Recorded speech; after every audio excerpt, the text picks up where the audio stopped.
شاء الله 100% رح تنجح. مكونات كتير بسيطة موجودة بكل بيت، وربينا عليها كتير سهلة وبسيطة. تعالوا شوفوا الطريقة وما شاء الله النتيجة غرام، رح تغرموا ممكن تعملوه سادة على فانيليا أو ممكن تضيفوا كاكاو مثلي. تعالوا نشوف الوصفة على السريع. بالبداية بنحتاج 4 بيضات، طبعا لازم كل المكونات تكون بدرجة حرارة الغرفة، يعني البيض مانه بالبراد، وضفت فانيليا أو ممكن تضيفوا برش برتقال أو برش ليمون على ذوقكم.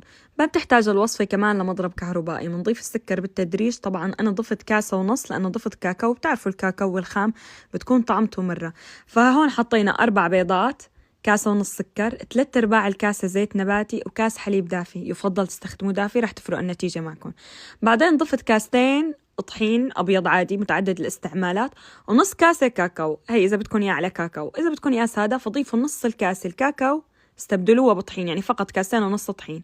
بعدين ننخل المكونات، ضروري تنخلوهن هن والبيكنج باودر مع ظرف تقريبا ما يقارب 8 غرام، وبنخلطهم بنفس الطريقة باتجاه واحد. طبعا الشغلات المعروفة عن الكيك. بعد ما وصلنا لهذا القوام ندهن القالب يا أما بطحينة أو زبدة أو شوية زبدة ورشة كاكاو زيت أي شيء، وبنعمل ضربتين للقالب هالشكل هذا لنتخلص من كل شيء هواء. دخلته على فرن محمى مسبقا درجة حرارة 170 وطلعت معنا هي النتيجة. وبإذن الله بعد ما تجربوها يوميا رح تحضروها. ما تنسوا السيف والشير واللايك. سلام.